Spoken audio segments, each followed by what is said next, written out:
que es un fármaco que se va a utilizar en el manejo de los trastornos por déficit de atención e hiperactividad, ¿no? Entonces, recalcando, ustedes saben que las neuronas se unen entre ellas a través de sinapsis neuronales, ¿no? Y a nivel de las sinapsis neuronales, entre la neurona presináptica y la postsináptica, ahí hay una liberación de neurotransmisores.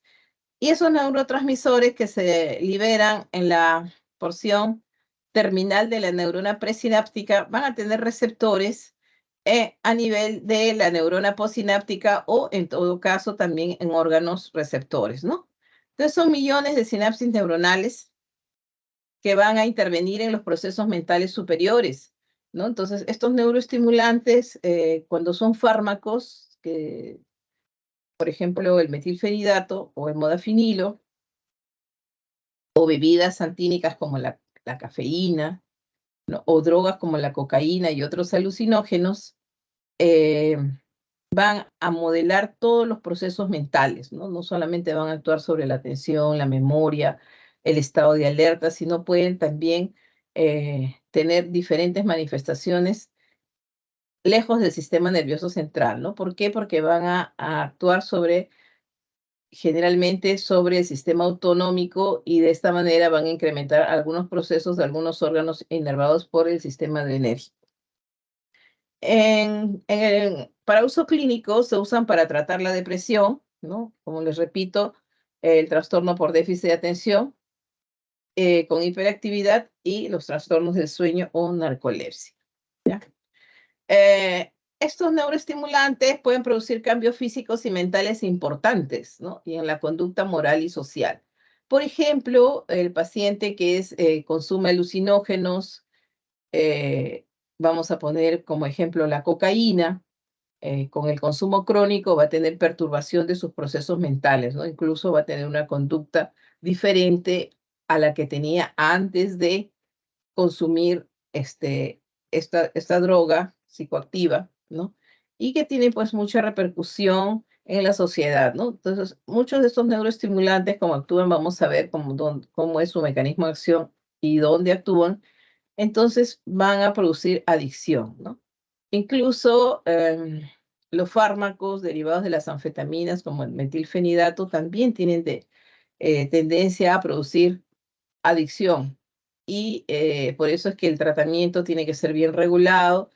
Estos fármacos son de prescripción controlada para que el médico, psiquiatra o neurólogo que trate a los pacientes con déficit de atención regulen el tratamiento, ¿no? Por ejemplo, si tenemos un niño que en edad escolar requiere el uso de metilfenidato, que su nombre comercial más común es Ritalin o Concerta, ¿no? Porque va a mejorar la atención y la concentración. Es recomendable que lo consuma de lunes a viernes, ¿no? Cuando tenga exámenes, y sábado y domingo descansen, ¿no? Igual que en las vacaciones escolares, se suspende el tratamiento temporalmente, porque tiene, como les dije al inicio, tienen efecto anorexígeno, entonces la talla final puede verse recortada. Entonces hay que saber regular el tratamiento, por eso no puede ser automedicado, ¿no? Antes de que estos fármacos se conviertan en sustancias de medicamentos de prescripción controlada, muchos de los estudiantes universitarios en forma indiscriminada consumían anfetaminas o sus derivados, pero como sabemos que a las finales van a producir trastornos y cambios importantes a nivel de los procesos mentales, entonces ya son drogas y fármacos que están los fármacos con prescripción regulada, ¿no? Con autorización de DIGEMIT, las recetas tienen que ser recetas especiales porque muchos de estos fármacos pues tienen tendencia a producir dependencia. Y las drogas de este grupo de neuroestimulantes producen adicción con mucha facilidad como la, este, la cocaína, ¿no? Y las bebidas antínicas, que también son neuroestimulantes, bebidas antínicas también producen una dependencia tipo habituación. A dosis elevadas, ¿no? Vamos a ver cómo se clasifican, ¿no? De acuerdo al lugar donde actúan. Em, Pueden actuar en el cerebro, pueden actuar en el bulbo raquídeo o pueden actuar a nivel de la médula espinal, ¿no? Entonces, a dosis altas pueden provocar hasta convulsiones, ¿no? Por ejemplo, la estricnina, que es un neuroestimulante a predominio de la médula espinal y en dosis altas es convulsivante. Incluso nosotros lo usábamos en las prácticas presenciales para inducir convulsiones en los ratones, ¿no? Y ver el efecto anticonvulsivante o antagónico de los neurodepresores. El uso prolongado, ¿no? Sea por dependencia psíquica o por habituación, va a conseguir que el paciente se vuelva a lo largo irritable, agresivo, ¿no? Y el abuso de neuroestimulantes también puede producir la muerte por el daño que pueda producir a nivel sistémico o por una sobredosis, ¿no? Entonces, resumiendo, los neuroestimulantes son fármacos que todos en general aumentan el estado de ánimo y alerta, disminuyen la sensación de fatiga, aumentan la atención y la concentración, así como también la actividad motora y verbal, ¿no? Ustedes saben que en el caso de la cocaína en nuestro país y aquí en Sudamérica, en la época del incanato y en la época preincaica, se consumía mucho la cocaína y lo utilizaban precisamente para aumentar el rendimiento físico, ¿no? Se chachaban las hojas de coca y esto hacía que el sujeto no se canse y podía trabajar en las labores agrícolas con mayor rendimiento físico. Recordando, ¿no? Los neurotransmisores, tenemos neurotransmisores excitatorios como el sistema dopaminérgico, el adrenérgico, el noradrenérgico, el sistema colinérgico con su neurotransmisor la acetilcolina, el sistema serotoninérgico con su neurotransmisor la serotonina. Tenemos el ácido glutámico, el ácido aspartico, las neurotensinas y las sustancias P. Entonces, muchos de ellos, por ejemplo, la cocaína, vamos a ver más adelante, va a tener que ver con la inhibición de la recaptación de dopamina, adrenalina, noradrenalina y serotonina. Y así por el estilo, cada cual tiene su mecanismo de acción, ¿no? Y dentro de los neurotransmisores inhibitorios tenemos el sistema GABAérgico con su neurotransmisor, el ácido gamma-aminobutírico, las encefalinas, que también ustedes han estado viendo cuando han tocado eh, todo esto de los analgésicos opioides, ¿no? Que son nuestros receptores innatos que van a modelar algunas de las encefalinas, el dolor, van a modular el dolor, y la glicina, que es un neurotransmisor inhibitorio que predomina a nivel de la médula espinal, a nivel de las interneuronas del asta lateral de la médula espinal, que tiene que ver con el mecanismo de acción de la estricnina. Entonces, recordando que muchos de estos fármacos y drogas actúan sobre el núcleo accumbens, ¿no? Parte de los núcleos de los ganglios basales, y hay a nivel del sistema mesolímbico, ¿no? Del sistema de la recompensa mesolímbico, y tiene conexiones directamente hacia el tálamo óptico y de aquí del tálamo a la corteza prefrontal, ¿no? La corteza prefrontal, el lóbulo prefrontal, es el de última adquisición en nuestra escala evolutiva filogenética y es el que tiene mucho que ver con modular nuestra conducta social, nuestra conducta moral, el autocontrol, la autoestima, también tiene que ver con la memoria, la atención, la concentración, ¿no? Entonces, esto es muy importante porque que ustedes lo recuerden, porque muchos de los pacientes que tienen estos trastornos por déficit de atención tienen alterado el sistema dopaminérgico y muchas veces cuando se hacen los estudios neurológicos correspondientes, se ve o que el lóbulo prefrontal tiene algunos cambios estructurales, por ejemplo, puede haber sido un traumatismo del parto o puede haber sido comparativamente, ¿no? Si vemos las resonancias de pacientes que no tienen el síndrome por déficit de atención, versus los pacientes que sí lo tienen, el lóbulo prefrontal es más pequeño, pero eso en realidad es constitucional, no tendría mucho que ver, porque siempre todas las patologías tienen una condición genética, ¿no? Que estaría modulada pues, por genes que regulan estos sistemas de neurotransmisión, sobre todo los sistemas dopaminérgicos, adrenérgicos, serotoninérgicos, ¿no? GABAérgicos y con la influencia ambiental, ¿no? Si tienen un paciente puede tener déficit de atención y en la adultez puede convertirse en un adicto a drogas, a un antisocial, como que si tiene un buen soporte familiar y ya no desarrolla conductas adictivas, y más bien es un ser que puede lograr incorporarse a la sociedad como cualquier otra persona, ¿no? Claro, a veces predomina el déficit de atención y en otros predomina la hiperactividad, pero se puede lograr adultos hiperactivos que puedan llegar a ser profesionales y a tener un buen rendimiento intelectual y laboral. Pero muchos de los pacientes en la adultez de este grupo que anteriormente tuvieron TDAH, este, son alcohólicos, drogadictos, terminan presos, no muchas dificultades para obtener relaciones sociales, laborales o de pareja. ¿Ya? Bueno, entonces los neuroestimulantes se pueden clasificar de acuerdo al área anatómica donde actúan, ¿no? Si bien actúan en el cerebro, en el mesencéfalo, en el bulbo raquídeo o en la médula espinal. También se pueden clasificar de acuerdo a su mecanismo de acción y a su potencia neuroestimulante, ¿no? Entonces, así es que tenemos estimulantes medulares como la estricnina, estimulantes vulvares que también se les conoce como analépticos, ¿no? Como la niquetamida, estimulantes corticales o psicotónicos, ¿no? O psicoactivos. Aquí están los psicoactivos y los psicotrópicos. Aquí tenemos pues las que actúan las bebidas antínicas, los alucinógenos, los fármacos derivados de la anfetamina, dextroanfetamina y, y las sustancias, los antidepresivos, ¿no? Alucinógenos, antidepresivos, bebidas antínicas y drogas como la cocaína, el LSD, etcétera, ¿no? Ahora, acá tenemos, ¿no? Entonces, aquellos que actúan a nivel cerebral se denominan psicotrópicos y aquí también están los psicoactivos, ¿no? Tenemos los estimulantes a predominio vulvar o analépticos, estimulantes a predominio espinal o como la estricnina que tienen potencia convulsivante, ¿no?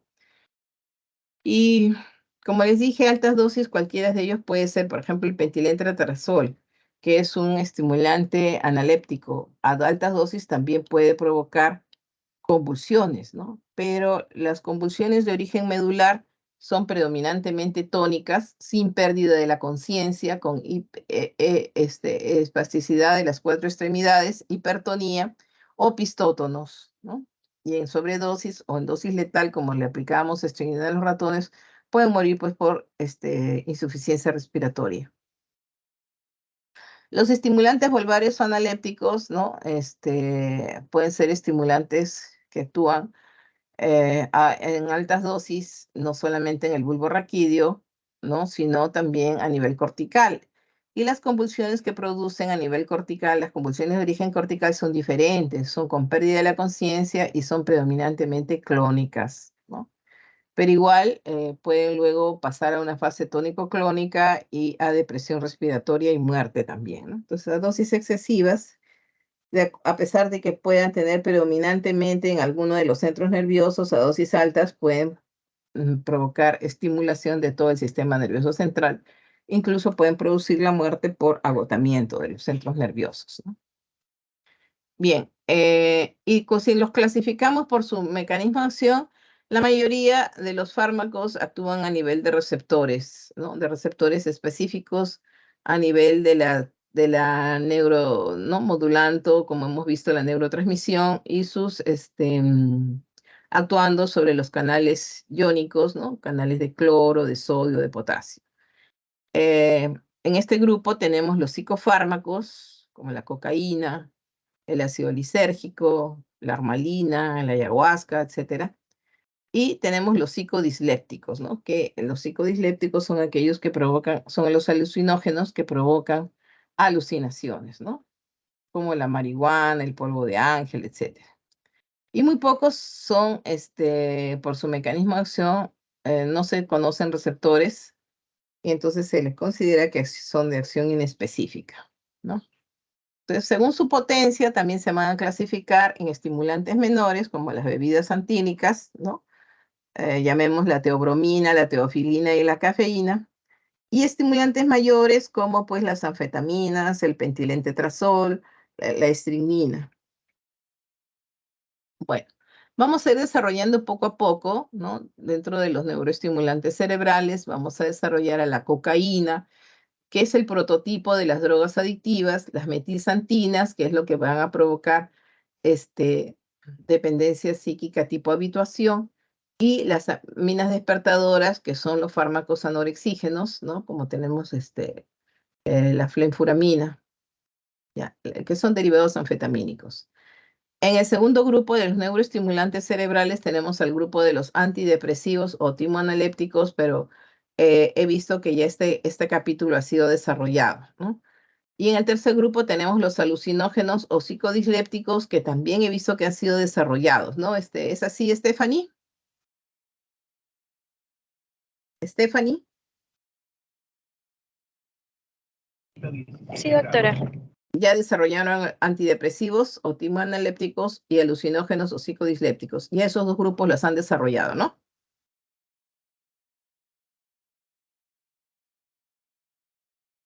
¿Sí? He visto las clases ahí colgadas. Sí, muy bien. Y dentro de los neuroestimulantes vulvares vamos a hablar del pentilentrazol, que también lo usamos mucho en las prácticas, la niquetamina o coramina, que se utiliza como un estimulante respiratorio, y la picrotoxina, ¿no? Y dentro de los neuroestimulantes medulares, estrimina, ¿ya? Muy bien, entonces los estimulantes psíquicos o psicomotores son aquellas sustancias que van a estimular principalmente la actividad mental y motora, ¿no? Ya hemos visto qué fármacos están comprendidos acá y qué bebidas santínicas, ¿no? Y qué droga también, como la cocaína, vamos a desarrollar, así como les hemos dicho. Muy bien. La cocaína. Es neuroestimulante de origen natural, procede de un arbusto que se denomina el eritroxilón coca, ¿no? Y las hojas de la coca, sometidas a diversos procesos de elaboración química, van a dar lugar a diferentes derivados, ¿no? De tal manera que sus productos se pueden administrar por vía inhalatoria, por vía oral o por vía inhalatoria en forma de crack, la fumada, ¿no? El clorhidrato de cocaína, que se consume por vía oral, y también las cocaínas que se pueden administrar por vía endovenosa. Entonces, ¿cuáles son? Este pertenece al grupo de los fármacos psicoactivos, o sea, van a acelerar los procesos químicos, ¿no? Al inicio, a dosis bajas, van a fortalecer los efectos reforzadores positivos, ¿no? Entonces, cuando un sujeto normal tiene un reforzador positivo, es decir, consume un alimento, un fármaco, un producto que le provoca bienestar, le provoca que esté más locuaz, ¿no? Que sea más sociable, que pierda la sensación de miedo, que sienta una sensación particular de autodominio y de control, ¿no? Que los procesos mentales están más... perdón un ratito, ¿ya? Bien. Sí, pero estoy en clase, pues, estoy para apurar. Sí, sí, sí, a las 5. Bien, chao. Ya. Muy bien, entonces, esto va a inducir al sujeto que tenga la necesidad de seguir consumiendo, y esto le va a conseguir una dependencia psíquica, ¿ya? Obviamente, los pacientes que desarrollan la adicción no son todos los que prueban la droga, ¿no? Generalmente aquí encontramos personas que tienen baja autoestima, que son personalidades pasivo-dependientes, que tienen problemas, ¿no? De relaciones sociales, entonces, o también tienen fracasos laborales, entonces se refugian en el consumo de la droga, de la cocaína, ¿no? Que después de la heroína es una de las drogas que más adicción provoca. Dentro de los efectos fisiológicos, pues como habíamos mencionado, que desde el incanato, nuestros antepasados chachaban las hojas de coca para aumentar el rendimiento físico, sentir disminución de la fatiga, ¿no? De paso que no tenían apetito, ¿no? Solo chachaban su coca, trabajaban todo el día hasta que luego iban a su casa para consumir los alimentos, probablemente una vez al día, ¿no? También produce reducción del sueño. Y bueno, vamos a tener otros efectos sistémicos sobre el sistema adrenérgico que va a producir sobre todo a nivel del corazón, taquicardia, aumento de la presión arterial. Vamos a ver cuáles son sus manifestaciones sistémicas. En cuanto a su mecanismo de acción, como les dije, ¿no? Va a ser un inhibidor de la recaptación de 3 tipos de neurotransmisores principalmente, ¿no? De la serotonina, la epinefrina, norepinefrina y la dopamina. Es decir, va a actuar sobre el sistema serotoninérgico, noradrenérgico y dopaminérgico, ¿no? Entonces va a mediar la funcionalidad de estos neurotransmisores como un ligando transportador de estos neurotransmisores exógenos, ¿no? Es decir, que se liberan, ante un estímulo, se liberan esta serotonina, dopamina, noradrenalina a nivel de la terminación nerviosa sináptica. Y como se une la cocaína como un ligando, ¿no? A las proteínas transportadoras, porque normalmente saben ustedes que todas estas sustancias, ¿no? Vamos a ver la figura, después regresamos acá. Este es, por ejemplo, cómo bloquea la recaptación de dopamina, pero es igual para la recaptación de serotonina y de adrenalina y noradrenalina, ¿no? Entonces, ustedes saben que estos neurotransmisores están contenidos en vesículas o pools que contienen estos neurotransmisores. Ante un estímulo son liberadas al espacio subsináptico, actúan a nivel de sus receptores específicos, por ejemplo, la dopamina a nivel de los receptores dopaminérgicos, la adrenalina a nivel de los receptores adrenérgicos, igual que la norepinefrina, ¿no? La adrenalina sobre receptores alfa y beta y la noradrenalina sobre receptores alfa. Y la serotonina sobre los receptores serotoninérgicos, ¿no? Entonces, una vez que estas sustancias actúan a nivel de receptores, son captadas por proteínas transportadoras para regresarlas a la neurona presináptica, o sea, luego que se unen a la neurona posináptica, ejercen su efecto, ¿no? Porque ustedes saben que los neurotransmisores son aquellas sustancias que van aparte de transmitir la información nerviosa, ¿no? Van a conseguir que a nivel del órgano efector se ejerza el efecto, ¿no? Se encargan de transformar el estímulo nervioso en un efecto orgánico, ¿ya? Entonces, eso es lo que pasa. La cocaína se une al transportador como un ligando, ¿no? E impide que todas las moléculas que ya no están a nivel de los receptores se recapten a nivel de la terminación nerviosa, ¿no? Ponemos que se bloquea la recaptación. Entonces, de esta manera, hay mayor abundante cantidad de neurotransmisores que siguen actuando a nivel de los receptores, ¿ya? Vamos a retroceder. Y esta acumulación de estas dopamina, serotonina y adrenalina y noradrenalina va a generar que se activen los circuitos cerebrales de la recompensa mesolímbicos, ¿no? Y esto explica el por qué se produce la adicción, ¿ya? Eso ya lo hemos explicado. Bueno, lo que se estimula es el centro de refuerzo del cerebro y el sujeto pues se siente como más dueño de sí mismo, tiene mayor seguridad, por eso que le gusta consumir, ¿ya? Porque como les digo, son personalidades con baja autoestima, personas que han tenido muchas frustraciones y no las han podido superar. Esa generalmente es la personalidad de fondo del adicto a fármacos o a sustancias psicoactivas, ¿ya? El circuito de recompensa, recordamos, ¿no? Que está formado por los ganglios basales, la amígdala extendida y la corteza prefrontal, que también habíamos conversado al inicio, ¿no? Entonces, los ganglios basales, sobre todo el núcleo accumbens, el núcleo estriado también, cumplen una función importante para los reforzadores positivos, ¿no? Son los que se encargan de mantenernos en un estado de motivación, ¿no?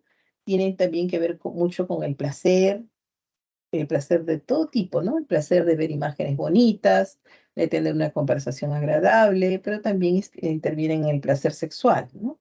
Entonces, es, es nuestro circuito que normalmente funciona bien en todas las personas que no tenemos adicción, pero sí se va a ver alterado en las personas que se vuelven adictas, ¿no? Después, la amígdala extendida cumple una función en las situaciones estresantes, ¿no? Entonces, todos hemos sentido alguna vez alguna sensación de estrés, de ansiedad, ¿no? Podemos tener irritabilidad o inquietud, ¿no? Ninguno de nosotros ha dejado de tener alguna situación que nos provoque insatisfacción emocional, ¿no? De repente la pérdida de una relación de pareja, la pérdida de un objeto querido, la pérdida de un ser querido también, ¿no? Que a uno le roben su carro, le roben su celular. Estas situaciones nos causan mucho estrés, mucha ansiedad, ¿no? Nos vuelve irritables, incluso podemos tener sensaciones de ira. Pero nosotros, o sea, las personas, eh, no digamos normales, ¿no? Personas, tenemos los seres humanos la capacidad de poder superar nuestras frustraciones, controlar nuestras emociones. Ese es el cerebro que funciona bien. En cambio, en el cerebro de un adicto no funciona bien. Entonces, necesita de las sustancias, sea de fármacos o de sustancias psicoactivas, para mantener esta sensación de placer, para poder controlar la ansiedad, la irritabilidad, ¿no? También habíamos hablado que la corteza prefrontal nos dirige en la capacidad de pensar, de planificar nuestras actividades, ¿no? De resolver problemas, de tomar decisiones adecuadas y de controlar los impulsos, ¿no? Entonces, una persona se encamina, se programa, hace su proyecto de vida, ¿no? Entonces, ustedes que están estudiando medicina dicen, pues yo, si la carrera dura 7 años, trataré de hacerla máximo en 7 años, ¿no? Decimos máximo porque algunos alumnos, pues de repente, bueno, ahora ya no se ve tanto eso que se pueden adelantar cursos, ¿no? Porque ya todo está regulado por SUNEDU. Pero antes sí, se podía, ¿no? Llevar cursos en verano, adelantar los ciclos, etcétera, y se ahorraban pues un semestre, y un semestre, pues de repente podían llegar a internar un año antes, ¿no? Entonces uno planifica sus actividades a corto, mediano y largo plazo. Las personas con estas dificultades que entran en adicción no tienen esa capacidad de planificar. Sus actividades siempre son inmediatas, ¿no? No planifican ni a mediano ni a largo plazo, no tienen esa capacidad. Tampoco tienen mucha facilidad de resolver problemas, por eso que se refugian en las drogas, ¿no? Toman decisiones inadecuadas, desacertadas, ¿ya?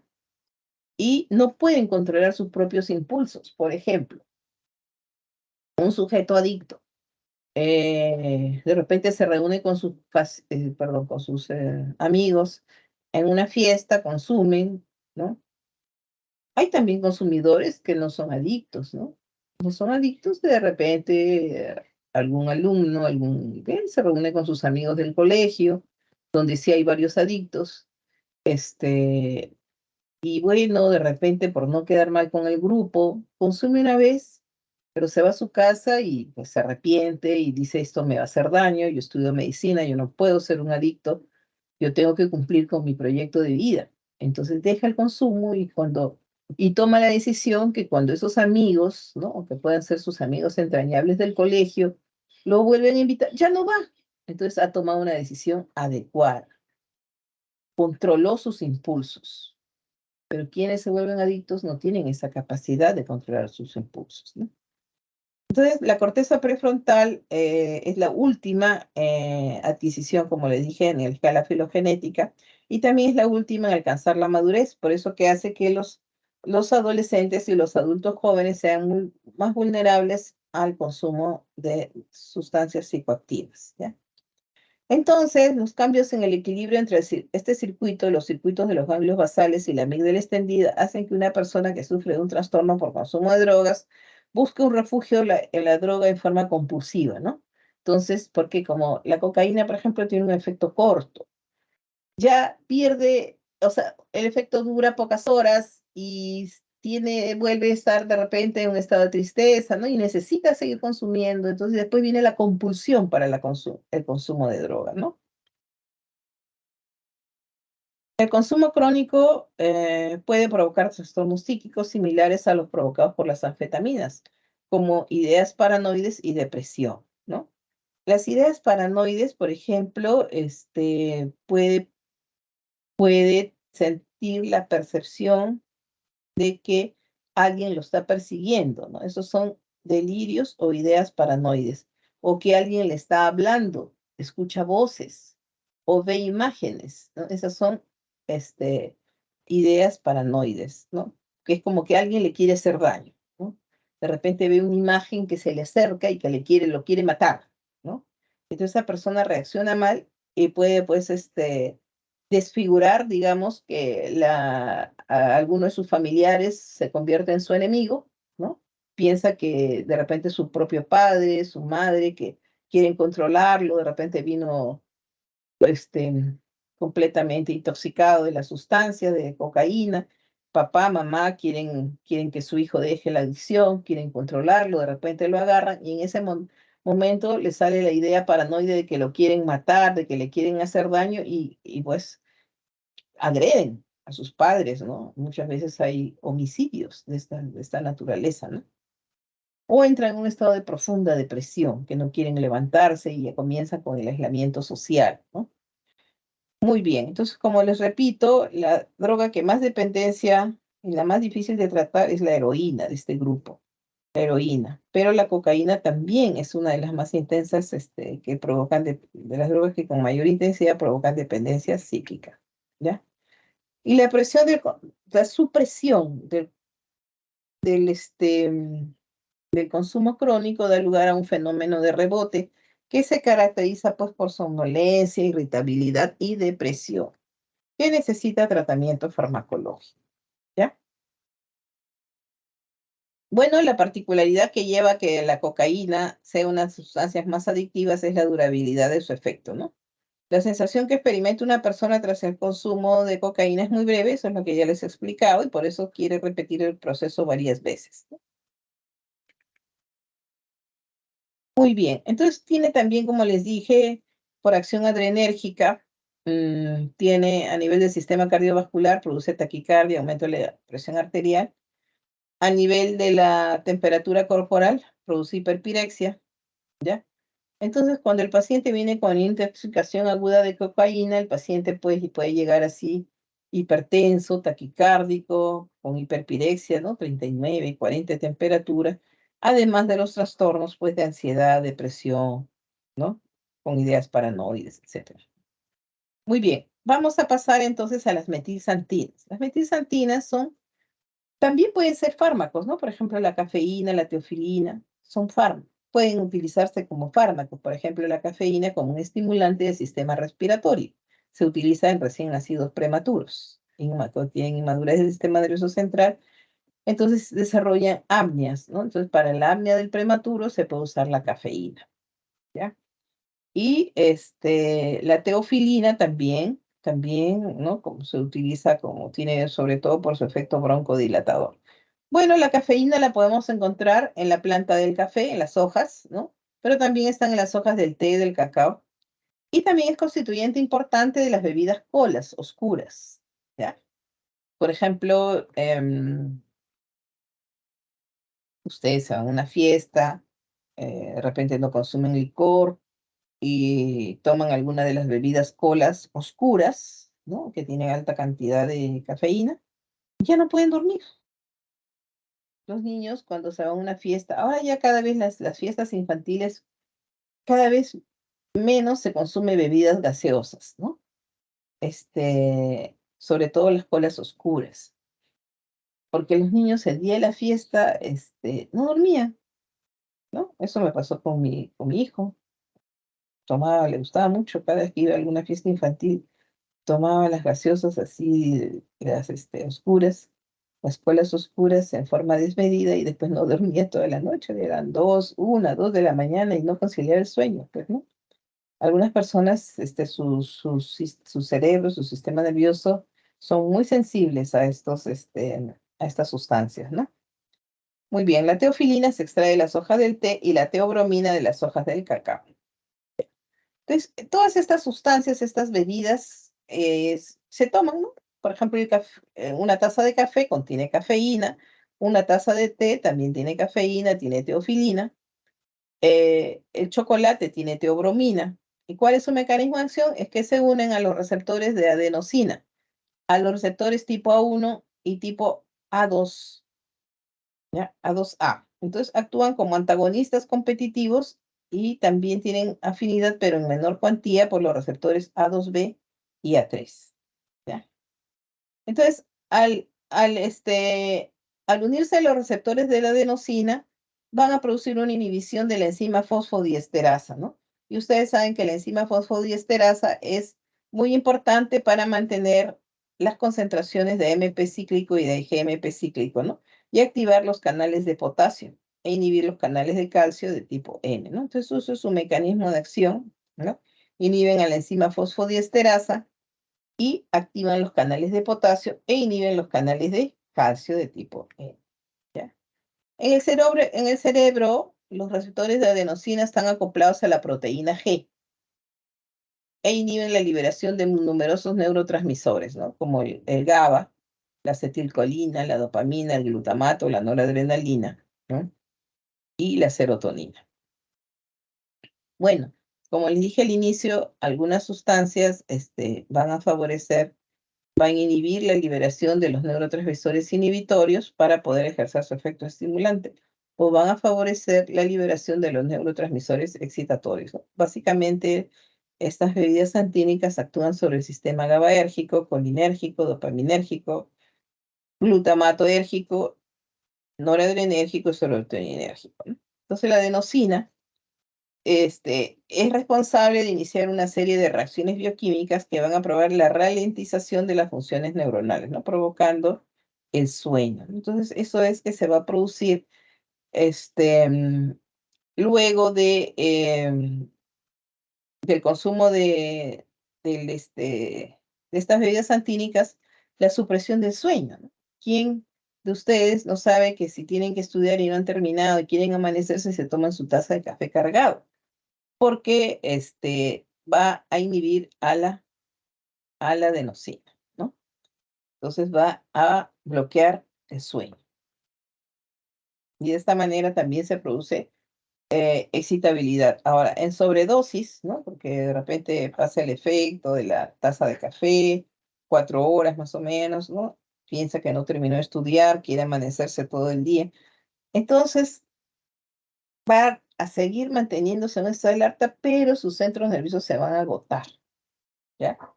Y aumenta ya porque se vuelve el cerebro, los centros nerviosos se excitan demasiado, ¿no? Y entonces terminan por agotarse. Entonces es así que ese estudiante que se amaneció tomando 3, 4 tazas de café cargado y no durmió durante toda la noche, lo más probable es que el día del examen, al día siguiente, sus procesos mentales no estén idóneos, ¿no? No pueda tener una adecuada respuestas a pesar de que estudió porque se agotó, ¿ya? Bueno, pero a dosis leves o moderadas mejora la atención, la concentración, ¿no? Ayudando a mejorar todo el procesamiento mental, ¿no? El cálculo, el lenguaje, ¿no? Entonces también nos sirve mucho porque produce vasoconstricción cerebral y si se toma junto con un analgésico, pues va a aliviar la cefalea, la migraña, ¿no? En el bulbo raquídeo va a estimular los centros nerviosos, los centros respiratorios y vasomotor, ¿no? A nivel de los bronquios provoca broncodilatación y relajación, o porque relaja el músculo liso, ¿ya? A nivel del corazón produce taquicardia, ¿no? Y de estos el mayor efecto lo produce la teofilina y su derivado que es la aminofilina, que como por su efecto broncodilatador se utilizaban mucho, y hasta ahora se utilizan, ¿no? Pero en el asma, en la crisis asmática grave. En el estómago aumenta la secreción gástrica, en el intestino aumenta el tono intestinal, o sea, toman su taza de café e inmediatamente se incrementa la diuresis, ¿no? Van varias veces al baño a miccionar y también les puede producir diarrea. Y en el riñón incrementa la diuresis. Bueno, la cafeína ya hemos dicho al inicio que causa una dependencia tipo habituación. También puede desarrollar tolerancia, ¿no? Es decir, de repente yo me mantenía en alerta con mi taza de café en la mañana y una en la tarde. Pero de repente si tengo muchas actividades que desarrollar, ya me cansé en la tarde, me vuelvo a tomar otra taza de café, ¿no? Para poder mantenerme en alerta todo el día, porque va desarrollando una tolerancia. Y también provoca un síndrome de supresión leve, ¿no? Eso yo lo comprobé mucho cuando estaba haciendo mi tesis de doctorado, pues tenía que terminarla. No tuve año sabático, nada, tenía que cumplir con mis actividades asistenciales, administrativas, docentes, entonces me tenía que amanecer para hacer mi tesis. Entonces, al día siguiente me sentía cansada, con sensaciones así, sin ganas de hacer pues mis actividades, ¿no? Porque provocan un síndrome de abstinencia leve. Bueno, el cacao y el té. El cacao, ya saben, también puede haber en las bebidas de cacao, ¿no? En el té, y provocan habituación. Entonces, en las personas susceptibles o que consumen un poco más ¿no? Toman 2, 3 tazas de café, se van a volver inquietos, ¿no? Se les va el sueño.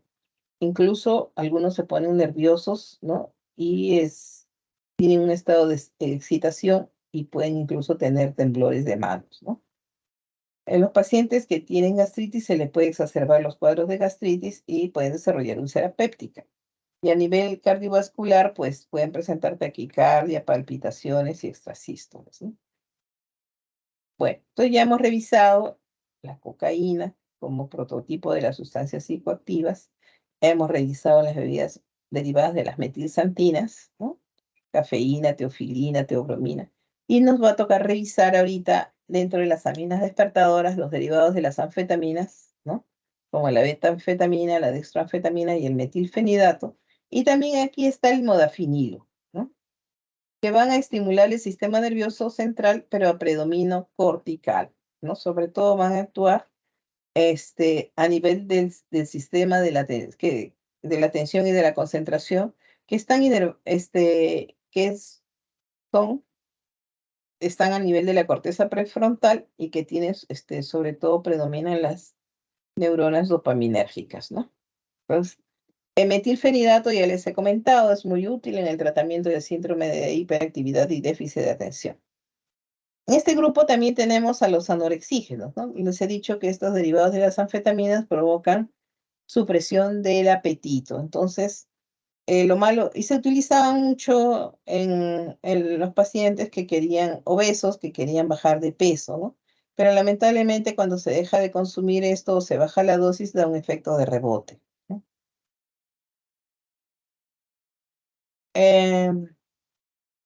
Las anfetaminas, ¿no? Son aminas simpático-miméticas. Todo lo que significa mimético es que se parece, ¿no? Entonces, las anfetaminas tienen una molécula muy parecida a la adrenalina y de esa manera van a actuar en los receptores adrenérgicos, ¿ya?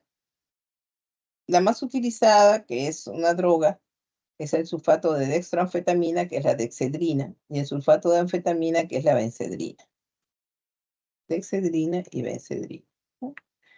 Bueno, desde el punto de vista histórico, fueron sintetizados, son de origen sintético las anfetaminas, ¿no? Por Edeliano, derivado de la efedrina, y le llamó a la primera sustancia anfetamínica la fenilisopropilamina, ¿no? Entonces también se comenzó a utilizar para disminuir la sensación de fatiga y mantener la alerta en las milicias, ¿no? Y obviamente también, como se ve, que definitivamente mejora el rendimiento físico e intelectual, ¿no? En 1954 ya se conoce pues el metilfenidato, que se utilizaba mucho para el manejo del TDAH. Se sigue utilizando, Hay otras sustancias también que tienen efecto prolongado. No, metilfenidato de acción prolongada que tiene algunos aditivos que hacen que sean de liberación prolongada, ¿no? Pero el principio activo es el metilfenidato. Como les dije, es un fármaco controlado en la mayoría de países, ¿no? Que serán de venta libre. Ahora, las anfetaminas,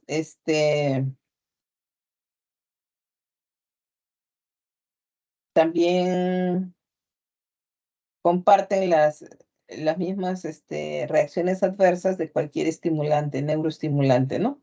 Entonces, a nivel de el sistema nervioso puede producir inquietud, insomnio, excitación, temblores en el aparato digestivo, gastritis, úlcera péptica. No, estoy retrocediendo, disculpen ustedes. Ya. Las anfetaminas, entonces, también involucran a los neurotransmisores del sistema dopaminérgico, serotoninérgico y adrenérgico, ¿no? A nivel, es el mismo mecanismo de acción, ¿no? A nivel de las terminaciones nerviosas sinápticas, interfieren con la recaptación, pero además interfieren en el intercambio por difusión a través de los transportadores de membrana, perturban el transportador vesicular de monoaminas, inhiben a la enzima monoamina oxidasa, que es la que los metaboliza ahí a nivel de la sinapsis neuronal, ¿no? Y obviamente provocan mayor descarga del neurotransmisor. Entonces, estas anfetaminas mejoran la atención y la concentración, mejoran el rendimiento intelectual, desaparece el sueño y la fatiga, incrementa la vigilia, ¿no? Deprimen el centro de la alimentación, disminuyendo el apetito y estimulando la saciedad. También producen taquicardia e hipertensión. El metilfenidato, entonces,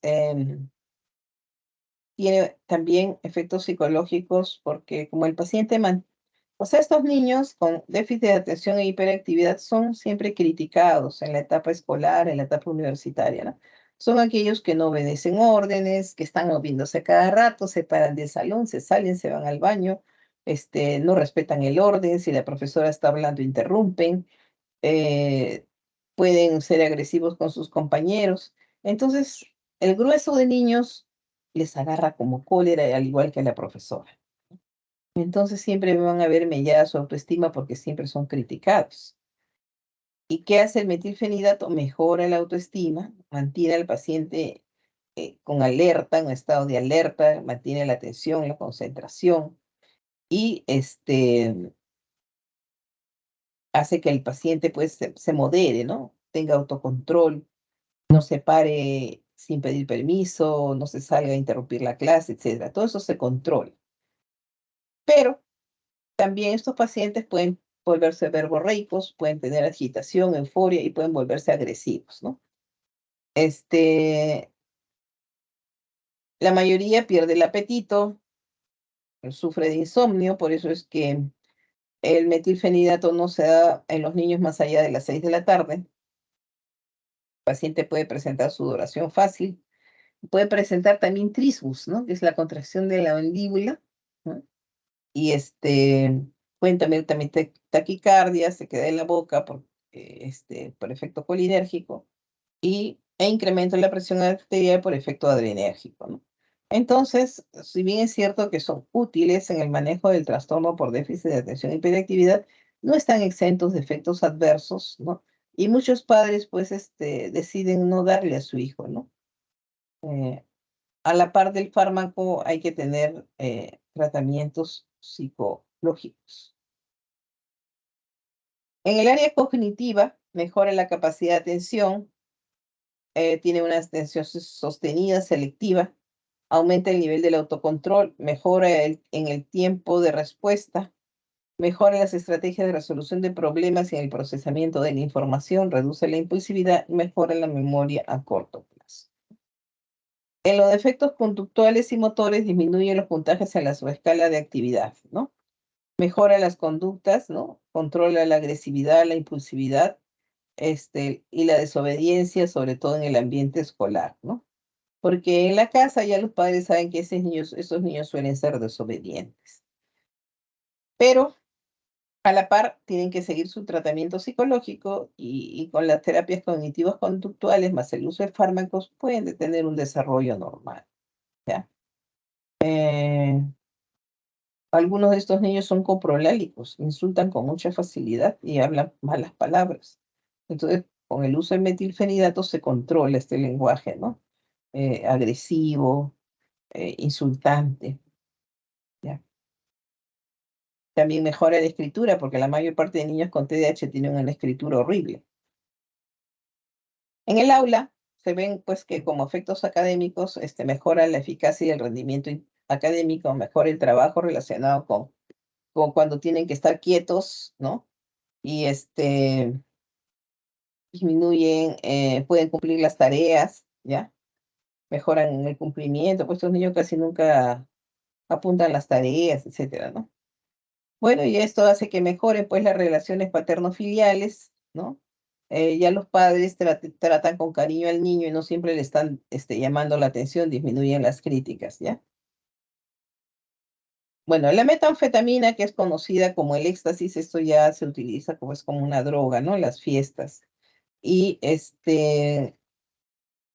inicialmente el éxtasis se conocía con el nombre de metedrina, ¿ya? Ahora se fabrica en forma clandestina, ¿no?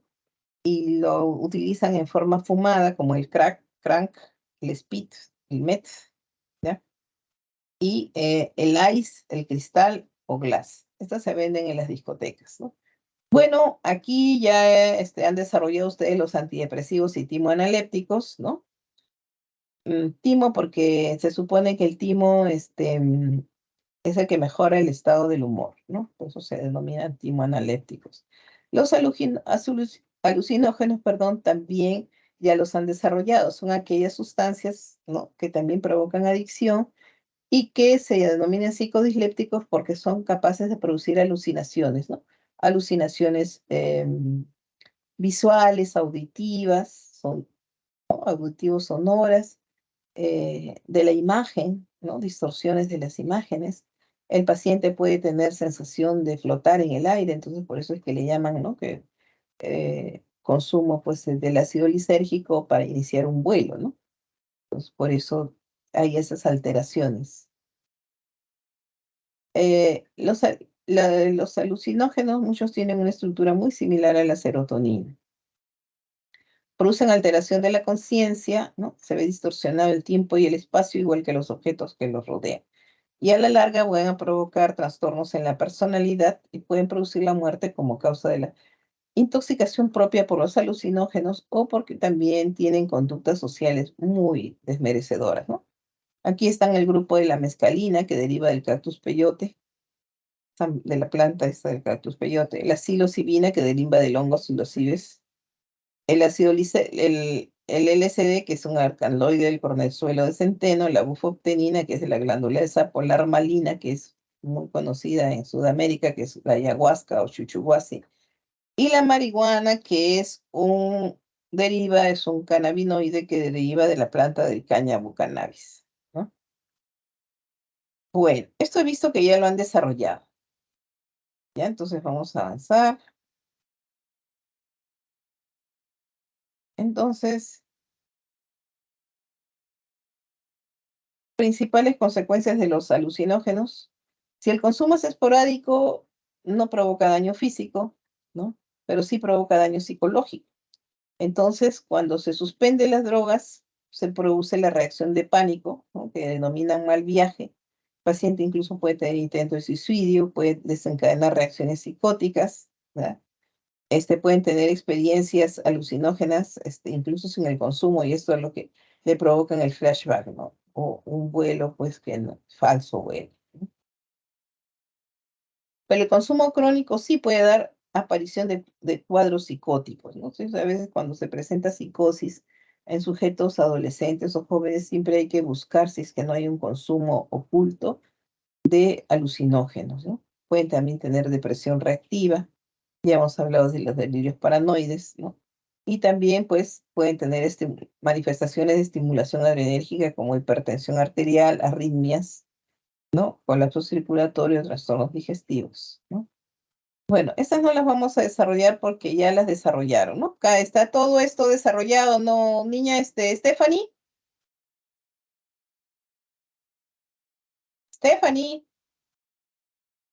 ¿no está en la clase Stephanie? Sí, doctora, le estaba escribiendo en el chat porque mi audio por momentos está mal y tengo que entrar de mi celular también. Disculpe. Pero en el chat de acá.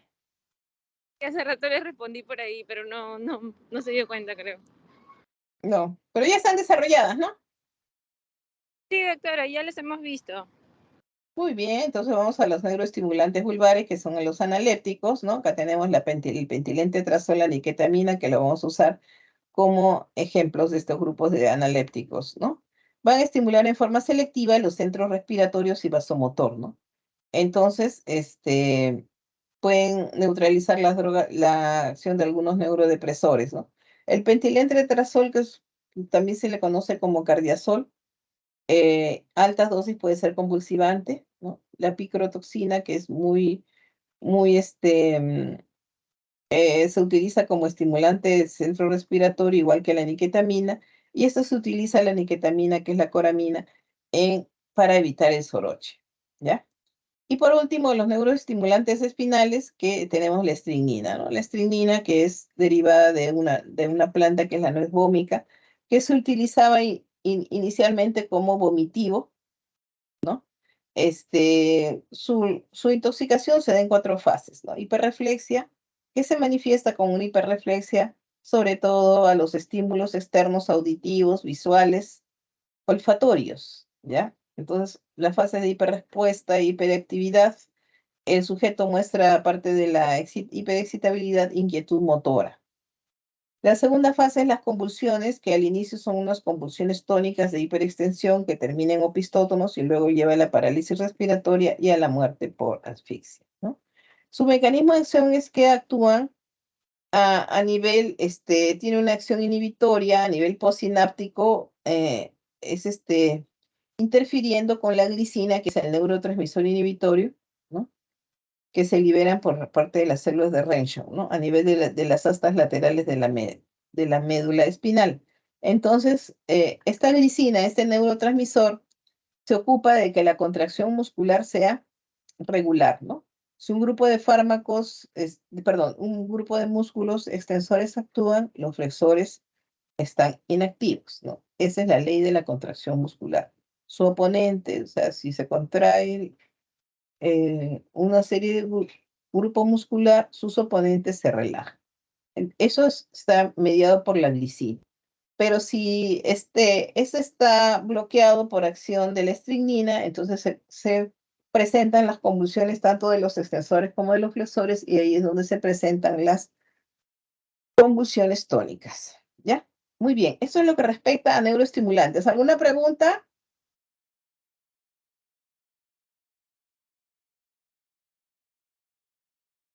¿Todo claro?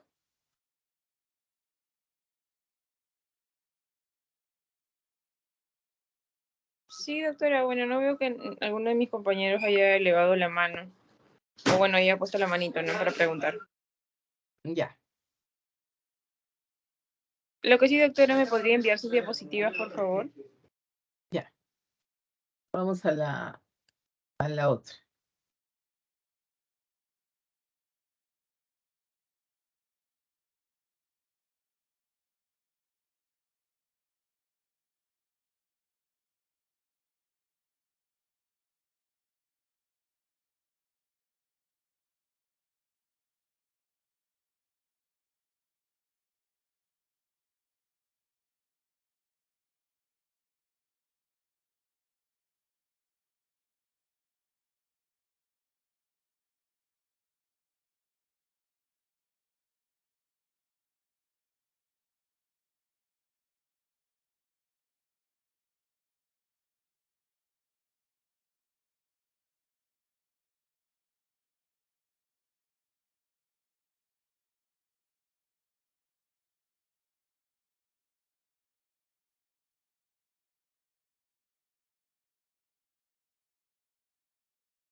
Ya, muy bien. Vamos a continuar con la histamina y los antihistamínicos, ¿ya?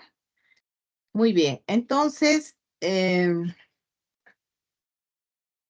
es lo que esperamos desarrollar? Es el rol de la histamina tanto en los procesos fisiológicos como en los procesos patológicos, ¿no? Vamos a conocer su estructura química, cuántos y cuáles son los receptores histaminérgicos, cuáles son sus acciones farmacológicas que resultan de la unión a estos receptores y los fármacos que desarrollan antagonismo competitivo como son los antihistamínicos, ¿no? Y sus reacciones adversas. Bueno, la histamina también es una amina que está presente en casi todos los tejidos, por eso que su nombre es así, histamina, ¿ya? Esta es una molécula, bueno, químicamente se conoce como el beta-aminoetilimidazol. Es un derivado imidazólico, ¿no? Y su molécula es una molécula de estirpe hidrófila y está compuesta por un anillo central imidazólico, ¿no? Y una cadena de etilamino. Entonces, por primera vez fue aislada en 1907 por Windows y Vogt, ¿no? Y luego Daley y Laidlaw estudiaron sus efectos biológicos y descubrieron que su principal acción era a nivel del músculo liso de los vasos sanguíneos, ¿no? Pero en realidad la histamina está presente en muchos tejidos, ¿no? Se denomina que es una sustancia autacoide. ¿Qué quiere decir? Que va a auta es que actúa en el mismo sitio donde se libera, ¿ya? Es una amina biógena que deriva del aminoácido histidina. A partir de la histidina se va a sintetizar por acción de la L-histidina descarboxilasa, ¿no? Y va a dar lugar a la síntesis de histamina, ¿no? La histamina va también a estar a nivel de las, em, puede estar en las neuronas histaminérgicas, como puede estar en los tejidos, también en forma inactiva, ¿no? Y solamente va a actuar cuando se libera a partir de los mastocitos, que están en los mastocitos, y los basófilos, que están en el torrente sanguíneo, ¿no? Entonces van a actuar, una vez que se liberan, van a actuar a nivel de sus receptores, ¿ya? Y luego se degradan.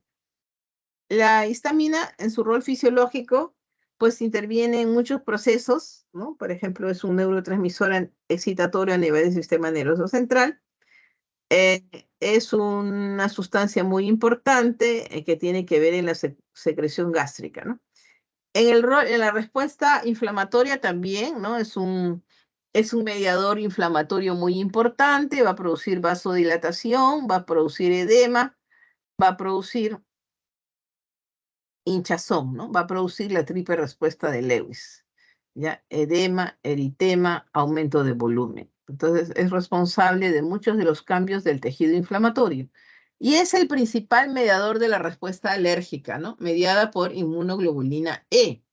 Entonces, se va a liberar durante las reacciones anafilácticas mediadas por inmunoglobulina E y que pueden ser desencadenadas por fármacos, por venenos de insectos, por venenos de serpientes, por alimentos alergénicos, ¿no? Por ejemplo, el chocolate, el pescado, el marisco, ¿no? Entonces hay personas que son alérgicas y que no pueden comer un ceviche porque inmediatamente pues pueden presentar unas reacciones anafilácticas moderadas o severas, ¿no? Incluso pueden presentar el choque anafiláctico y la muerte. La histamina básicamente es un potente vasodilatador, ¿no? Aumenta la permeabilidad vascular y por eso es que produce edema, eritema, aumento de la temperatura local, ¿ya? Y por la vasodilatación produce secuestro a nivel de la microcirculación y es que rápidamente pues se presenta el shock anafiláctico, ¿no? Cuando hay una liberación masiva de histamina. A partir del aminoácido histidina, como hemos visto, ¿no? Por acción de la enzima L-histidina descarboxilasa, ¿no? Se va a convertir en la histamina que va a quedar almacenada cuando es a nivel tisular, en los mastocitos. En la sangre están en los basófilos y en el sistema nervioso central en las neuronas histaminérgicas, ¿no? Pero aquí se está almacenada en forma inactiva. Solamente una vez que se libere va a actuar, ¿ya? Y se puede liberar, como les he dicho, mediados por cuando hay un alergeno, una sustancia que se comporta como un alergeno, ¿no? Se va a unir a los receptores histaminérgicos, ¿ya? Entonces, luego que actúa la histamina a nivel de sus receptores, se va a biotransformar y el principal mecanismo por el que se biotransforma es por procesos de metilación, ¿no? Y por acción de la enzima N-metiltransferasa, va a dar lugar a la N-metilistamina y esto da lugar, por acción de la monooxidasa tipo B, va a dar lugar al ácido metilimidazol acético, ¿no? Y por los procesos de desaminación oxidativa, ¿no? Va a dar lugar al ácido imidazol acético, ¿no? Y y a su sustancia, ¿cómo se llaman estos cuando? Levógiras, ¿no? Que es el ribósido del ácido acetilimidazol acético, ¿no? Bueno, entonces ya hemos visto que la histamina es un neurotransmisor, tiene un rol fisiológico a nivel de la neurotransmisión, es un neurotransmisor excitatorio, es un mediador inflamatorio muy importante, ¿no? Participa en la respuesta inflamatoria, participa también en la respuesta alérgica, ¿no? Entonces, ¿cómo es que se produce la respuesta alérgica? Un paciente tiene que ser previamente sensibilizado, ¿no? Por ejemplo, con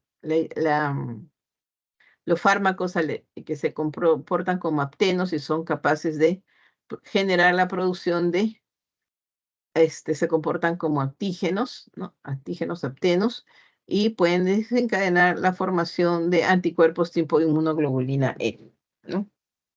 Bueno, ¿cómo se produce la respuesta alérgica? Como les digo, el paciente tiene que haber recibido una sensibilización previa. Por ejemplo, en la primera exposición, si el paciente es alérgico a la penicilina, entonces ingiere el fármaco penicilina, su organismo lo reconoce como una sustancia extraña, ¿no? Como un antígeno, y va a sintetizar anticuerpos contra la penicilina, y estos anticuerpos son tipos inmunoglobulina E que se van a depositar en la superficie de los mastocitos o de los basófilos, y cuando aparece un segundo contacto, entonces ahí se va a dar una reacción antígeno-anticuerpo sobre esta superficie, ¿no? Y se va a liberar la histamina que está almacenada en las formas de los pools, ¿no?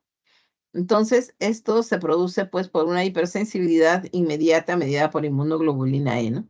¿Qué sustancias pueden provocar? Pueden ser alimentos, pueden ser antibióticos, otros tipos de fármacos como los AINES, ¿no? Pueden ser sustancias como medios de contraste, pueden ser venenos de insectos como de los himenópteros, como zancudo, avispa, abeja, ¿ya? Bueno, entonces aquí hemos visto, ¿no? Que la molécula entra como un alergeno que va a generar la producción de anticuerpos, ¿no? Que produce el sistema inmunológico. Y este anticuerpo, ¿no? Es una inmunoglobulina E que se va a depositar en la superficie de la célula, ¿no?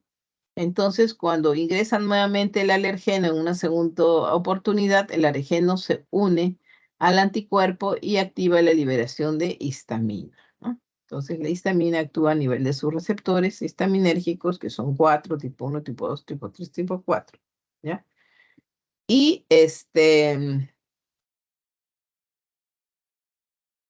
si estamos hablando de del que actúa en el endotelio vascular, pues se va a producir una vasodilatación, ¿ya? También tiene que ver en la respuesta inmune, ¿no? Entonces es bien importante, pues tiene rol fisiológico en la neurotransmisión, producción de la secreción gástrica, en la respuesta inflamatoria, en la respuesta alérgica y también en la respuesta inmune, ¿no? La respuesta inmune participa en la modulación del balance de los linfocitos T helper, ¿no? El linfocito T helper 1 y T helper 2. También va a producir aumento de la producción del interferón gamma y puede bloquear algunas respuestas humorales.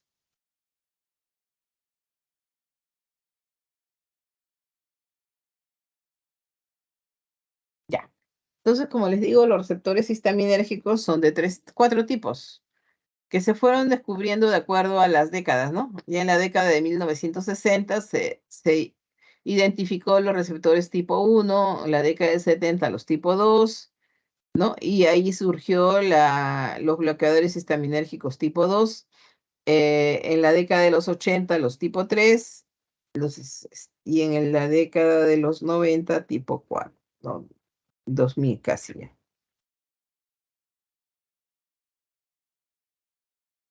Bueno, cuando se une la histamina al receptor H1 que abunda en el endotelio vascular y en el músculo liso de los vasos sanguíneos, también abunda en el tracto gastrointestinal, sobre todo en el estómago, también abunda en el corazón a nivel del sistema de conducción, ¿no?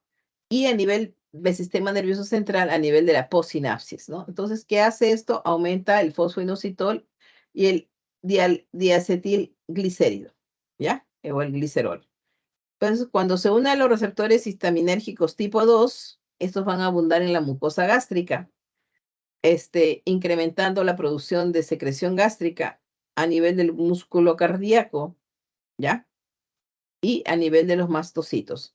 ¿Cómo hace? A través de la unión de los receptores tipo 2, histaminérgicos tipo 2, va a incrementar la concentración de AMP cíclico, ¿ya?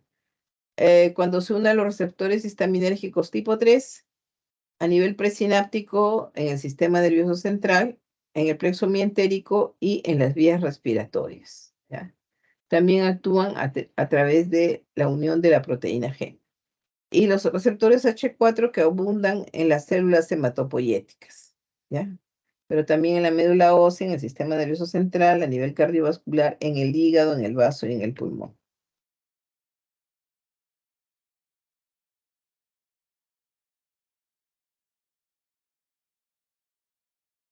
Bueno, cuando se unen los receptores tipo 1 en los vasos sanguíneos va a producir, como les he dicho, vasodilatación, aumento de la permeabilidad vascular, que son los cambios que se van a producir a nivel inflamatorio, ¿no? Por ejemplo, les pica una planta, perdón, se rozan con una planta y da la respuesta alérgica, ¿no?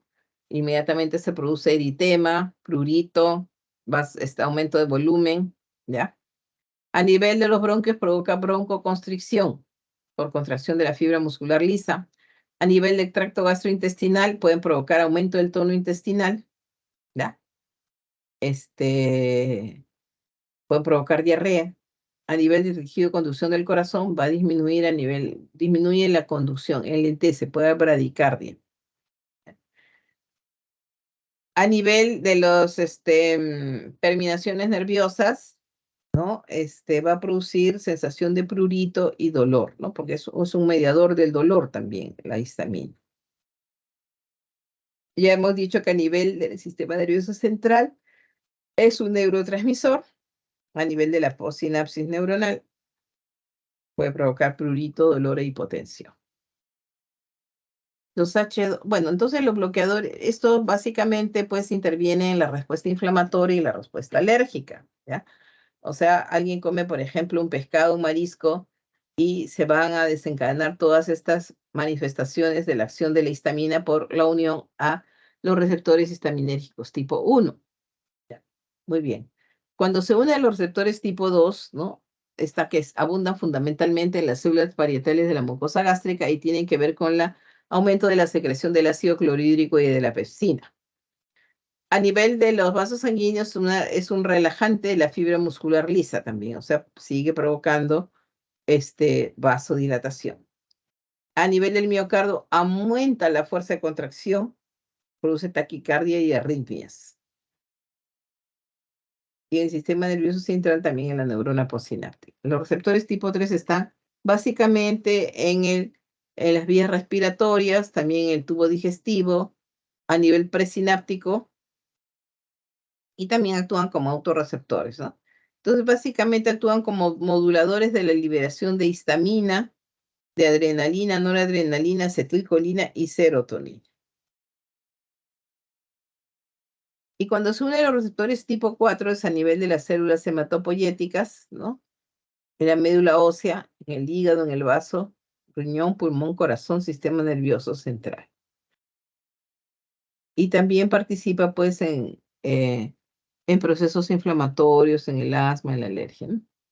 Entonces, este es un resumen, ¿no? De lo que hemos ido hablando, para que les quede así en forma de, más didáctica, pero es lo mismo, ¿no? Muy bien, entonces ¿Qué manifestaciones clínicas se van a producir por la liberación de histamina?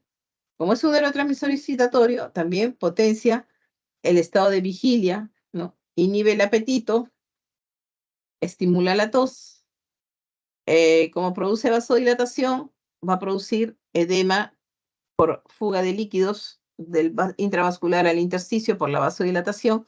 El edema que produce la histamina puede ser local, que se denomina edema de Quincke, o puede ser un edema generalizado que se puede producir en la liberación masiva de histamina, ¿ya?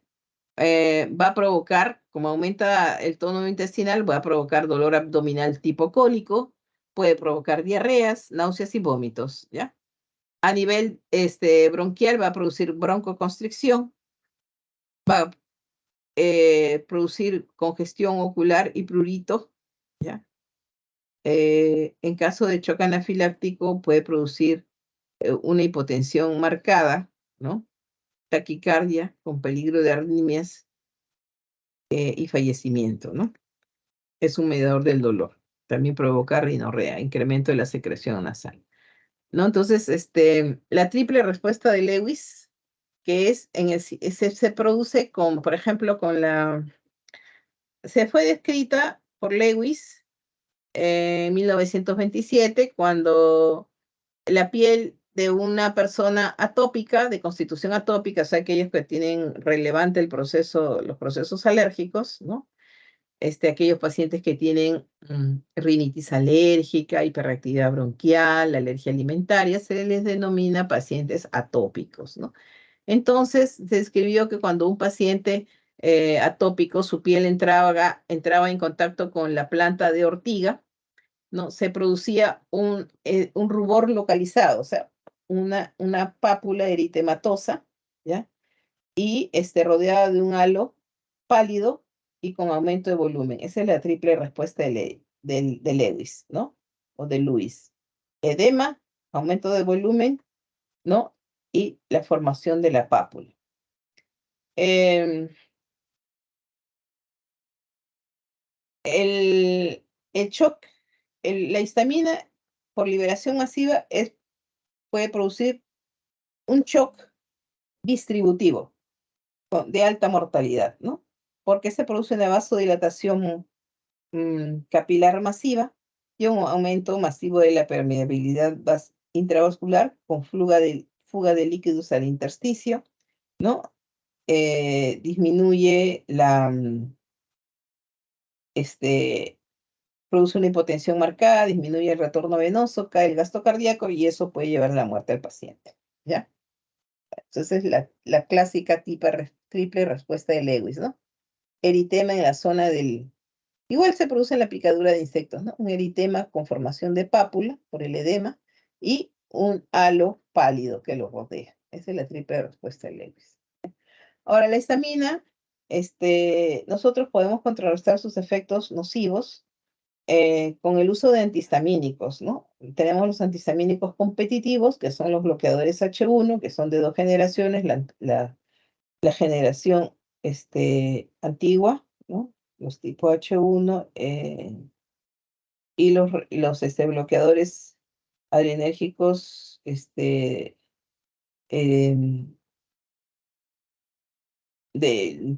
tipo 1 también, pero los más modernos, ¿no? La opción prolongada. También tenemos los antagonistas, entre comillas, fisiológicos, ¿no? Si la histamina produce vasodilatación, su antagonista fisiológico, que es la adrenalina, tiene que producir vasoconstricción, ¿no? Entonces, en el shock anafiláctico, que hay una vasodilatación masiva, el medicamento de elección no es el antihistamínico, ¿no? Es la adrenalina, porque va a revertir la vasodilatación masiva y va a evitar la fuga de líquidos, o sea, va a revertir el estado de shock. También tenemos inhibidores de la liberación que, bueno, van a demorar en actuar, que son como el cromoglicato disódico, ¿no? Y, bueno, pues los receptores histaminérgicos competitivos, que son los bloqueadores H1, H2 y H3. Bueno, los antagonistas, los bloqueadores H1 se utilizan básicamente para el control de los procesos de los alergia, ¿no? De la alergia alimentaria, de la dermatitis alérgica, de la dermatitis atópica, ¿no? Picaduras de insectos, también se utiliza en las rinitis alérgicas, y en general en todos los procesos alérgicos, ¿no? Y los antagonistas bloqueadores H2 básicamente se utilizan para manejar, reducir la producción de ácido gástrico y pepsina, y entonces se utilizan en la regulación de la gastritis y de la úlcera péptica, ¿ya?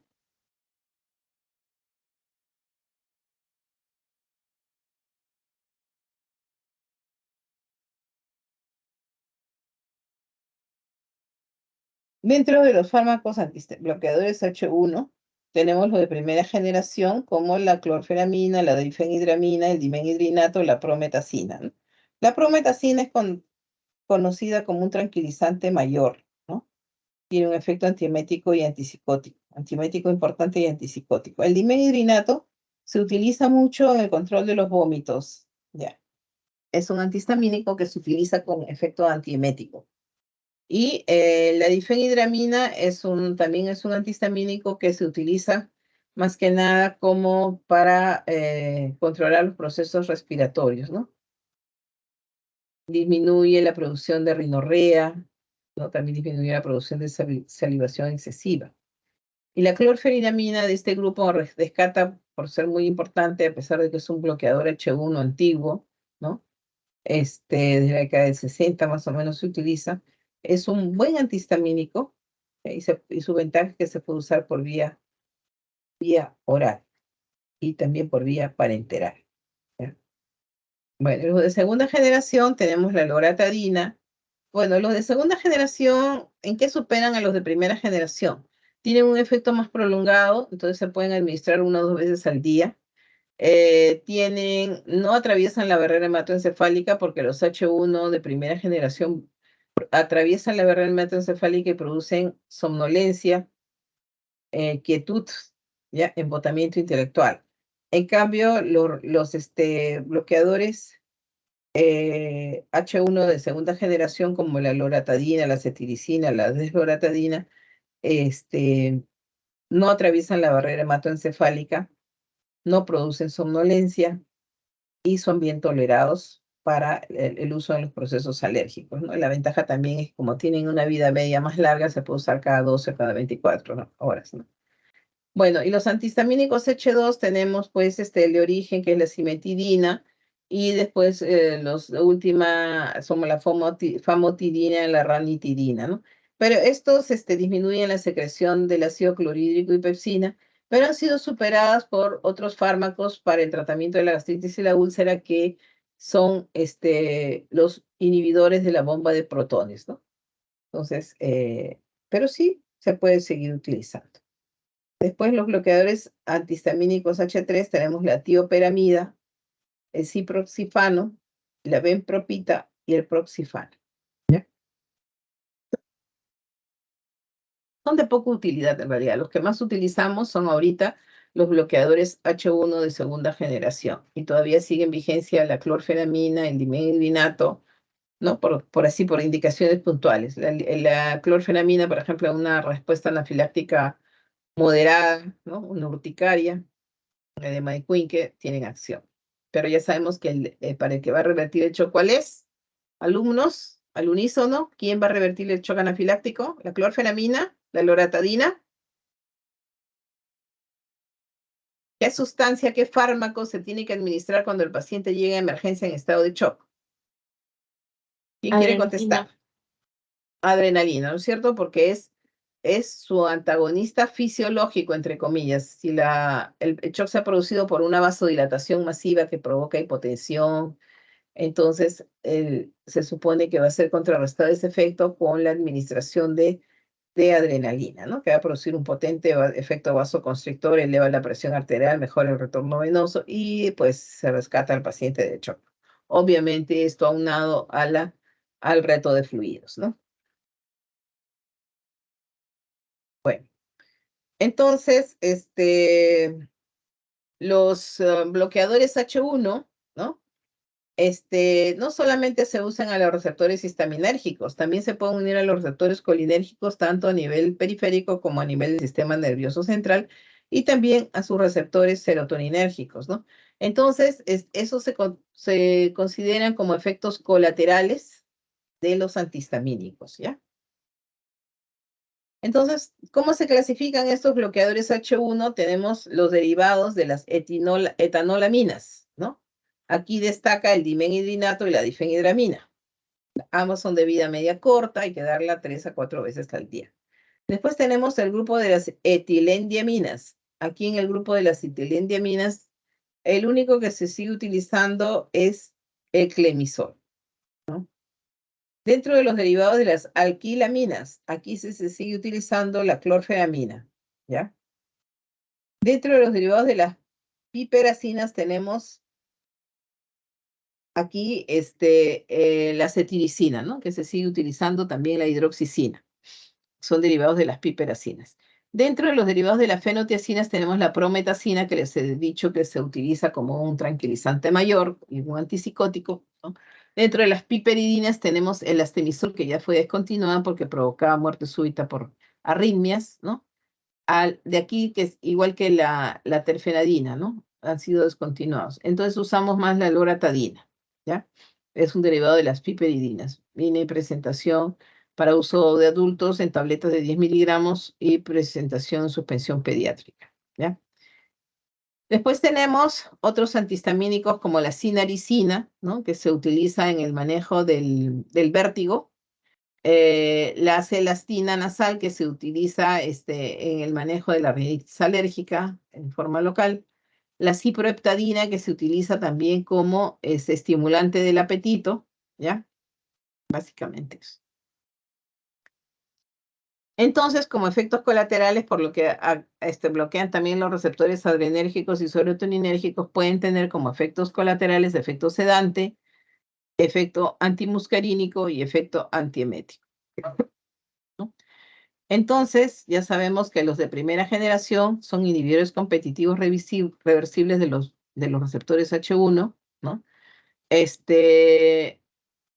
Los antihistamínicos H1 cruzan de primera generación, ya les dije, cruzan la barrera hematoencefálica y predominan mucho los efectos anticolinérgicos, por ejemplo, sequedad de boca, ¿no? Visión doble, diplopia, ¿ya? Pueden tener también actuar sobre los receptores muscarínicos, ¿no? Como la acetilcolina, pueden producir aumento del tono intestinal, etcétera, ¿no? Bueno, estos se absorben muy bien por vía oral, alcanzan concentraciones estables aproximadamente a las 2 horas, se metabolizan a nivel hepático, a nivel del sistema microsomal, y se eliminan por vía renal, ¿ya?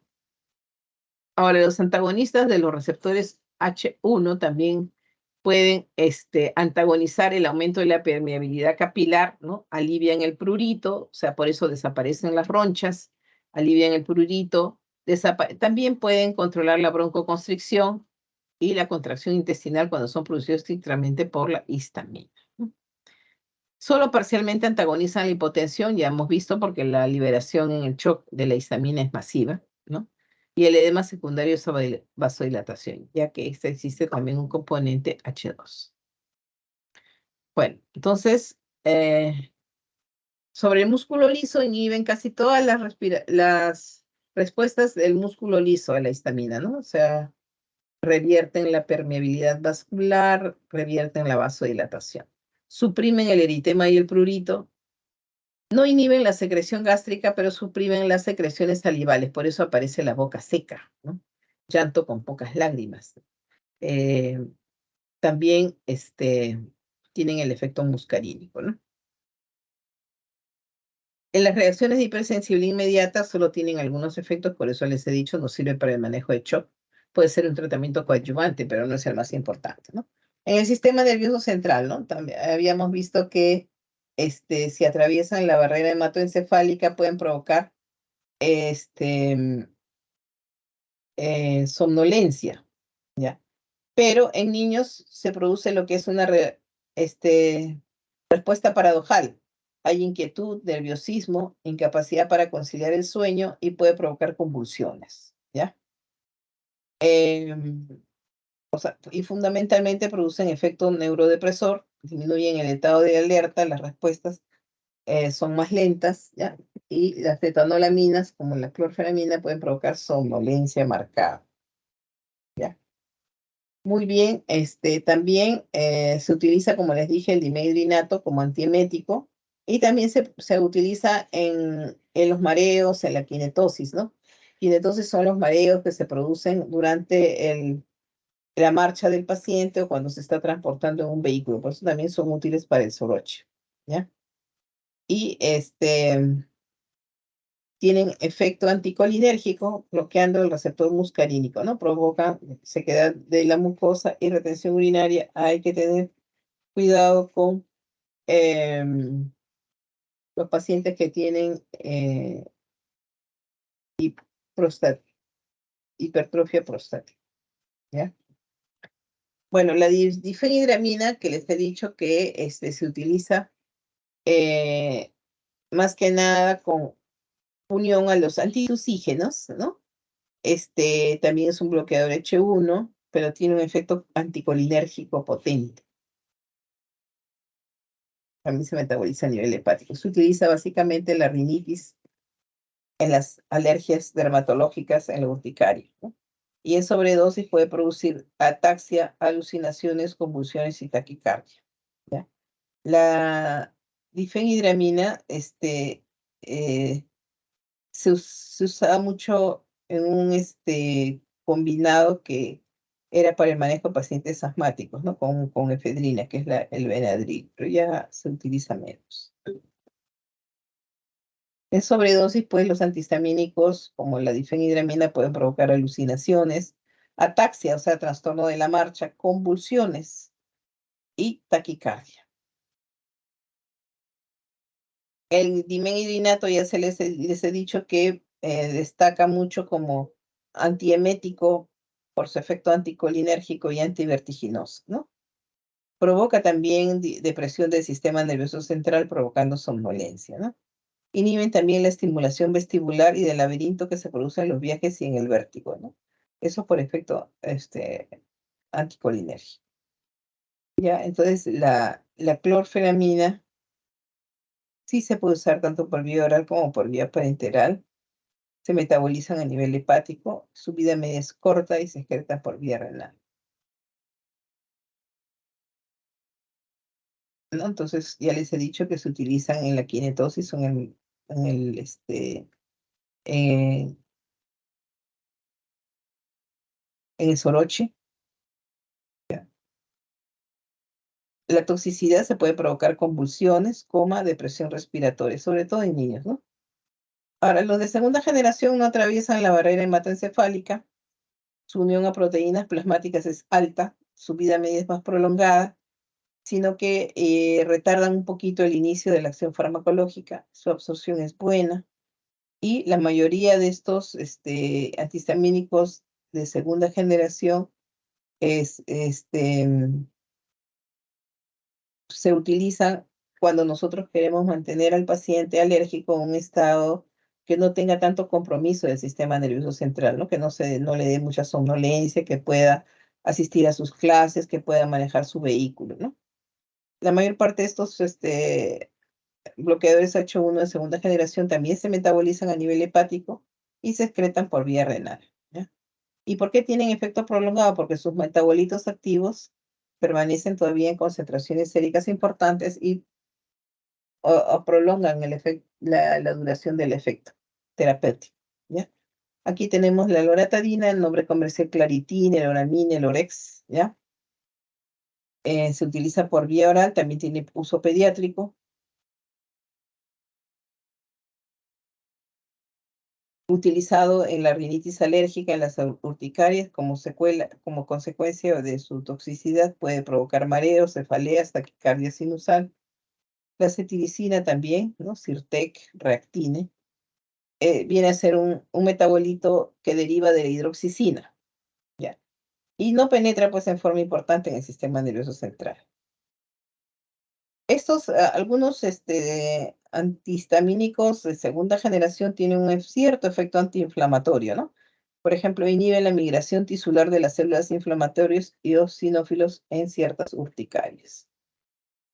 Se administra por vía oral, se metabolizan a nivel hepático, ¿no? Con una vida media de 3 horas y se excreta por vía renal. También se pueden utilizar en la rinitis alérgica, en la urticaria y la conjuntivitis alérgica. Puede dar, ¿no? A pesar de que no atraviesa en gran magnitud la barrera hematoencefálica, nosotros sí comprobamos que pueden dar somnolencia, ¿no? En general, todos los antihistamínicos H1 se pueden utilizar para el manejo de la urticaria, de la conjuntivitis alérgica, la rinitis alérgica, para aliviar el prurito, para aliviar la picadura de insectos, ¿no? Puede utilizarse también como antiemético, sobre todo el dimedrinato, para el manejo de náuseas y vómitos, ¿no?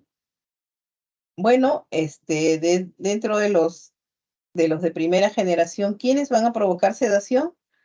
La difenhidramina, el dimedrinato, ¿no? La clorfenamina un poquito menos, la hidroxicina y la prometacina, ¿no? Y los de segunda generación, no provocan sedación, ¿no? Quizá un poquito la cetiricina.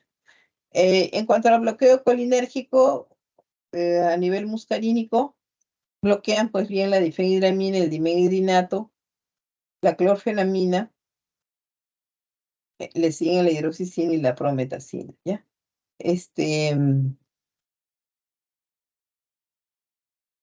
Estos se siguen utilizando porque tienen algunas ventajas, ¿no?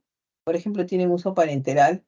El dimedrinato viene en presentación de gotas, supositorios, tabletas y también ampollas para uso intramuscular y intravenoso, ¿no?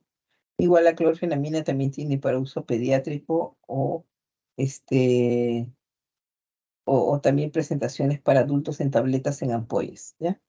La gran ventaja es que se puede administrar por vía parenteral. Ya. Entonces, los antihistamínicos, ¿no? Pueden dar somnolencia, sedación y hay que advertir al paciente, sobre todo si va a manejar carro o va a manejar máquinas pesadas, ¿no? Secundarias a la actividad antimuscarínica va a provocar sequedad de la boca, retención urinaria, estreñimiento, visión borrosa. Eso es más frecuente en ancianos, ¿no? En niños ya hemos dicho que puede dar una excitación paradojal. Puede dar reacciones alérgicas por tratamiento tópico repetido y puede desencadenar arritmias cardíacas. ¿En quiénes? En pacientes que han tenido arritmias previas, en ancianos y en pacientes con insuficiencia hepática. Por ejemplo, por eso han salido la terfenadina, que era el Teldane, porque provocaba muerte súbita por arritmias, ¿no? Bueno,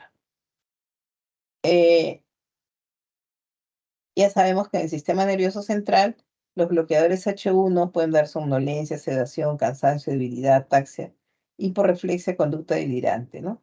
También pueden producir en aquellos que no, que actúan también provocando vértigo, diplopia, visión borrosa, úfenos, que son unos ruiditos que se perciben en el oído, ¿ya? Pueden también dar midriasis, y así se presentan a veces los pacientes que llegan con sobredosis, los niños, ¿no? Con midriasis, con vértigo, visión borrosa, ¿ya? También puede dar cefalea, convulsiones, temblores. En general, los bloqueadores H2 que se utilizaron mucho en la época del 70, del 80, 90, hasta la década, hasta el milenio, ¿no? 2000, como controladores de la secreción gástrica, pero ahora es cierto que los bloqueadores de la bomba de protones, inhibidores de la bomba de protones, son los que se utilizan más para esto, ¿no? Para la gastritis y la úlcera péptica. Entonces tenemos la ranitidina, la nisatidina y la oximetidina.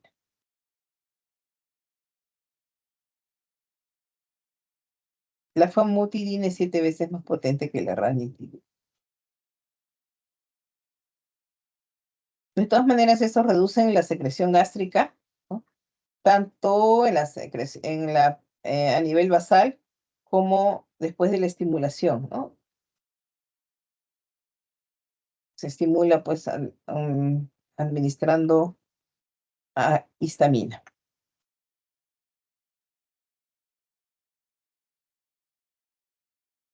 Los antagonistas bloqueadores H2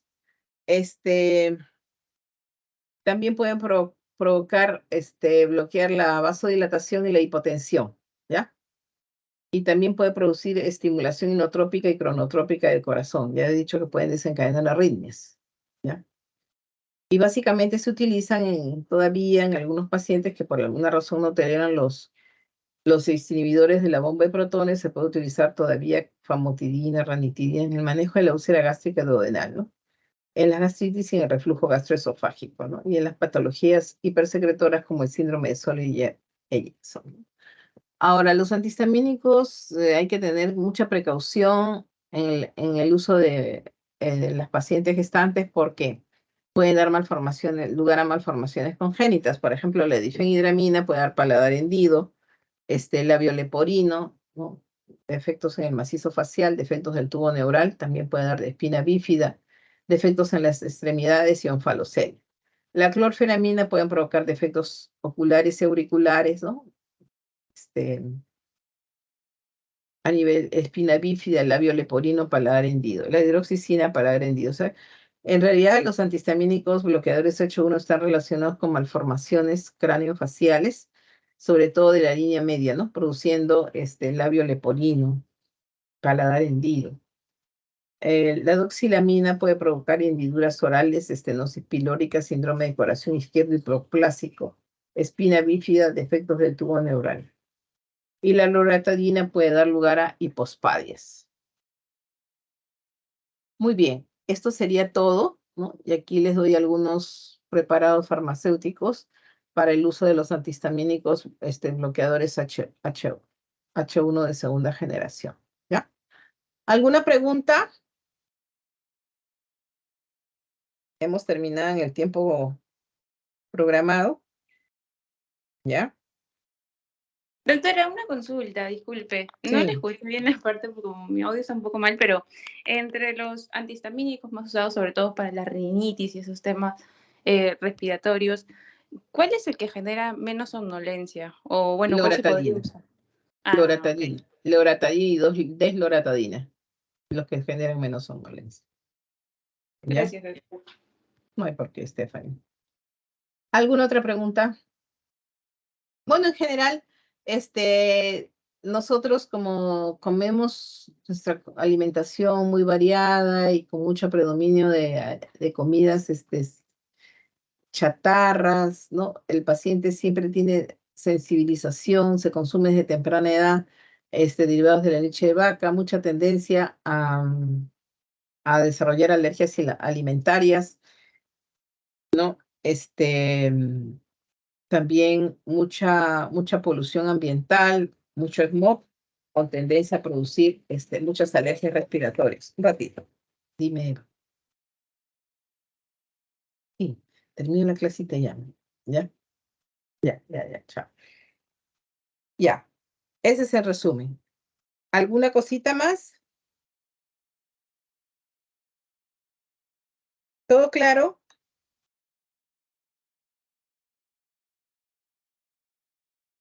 Creo que sí, doctora. No veo que mis compañeros hayan levantado la mano. Sí, doctora. Sí, dime. Creo que no hay preguntas, doctora, por parte de Ya. Muy bien, muchas gracias. Te mando las diapositivas, o las cargo ahí, ¿ya? Más tardecito, por favor, o a doctora, más tardar mañana, ¿ya? A más tardar Ya, mañana ahí, en los ya está bien. materiales de clase, ¿ya? Ok, Muy doctora, bien. muchas gracias. Gracias a ustedes. Buenas tardes. Con mi Buenas grupo de tardes. seminario ya saben que lo hemos postergado para el día viernes, ¿no? Muy bien. Hasta luego. Hasta Me luego, despido. doctora. ¿Tú has pasado la lista, no, Stephanie? Sí, ya la estoy descargando. Ya, listo. Gracias.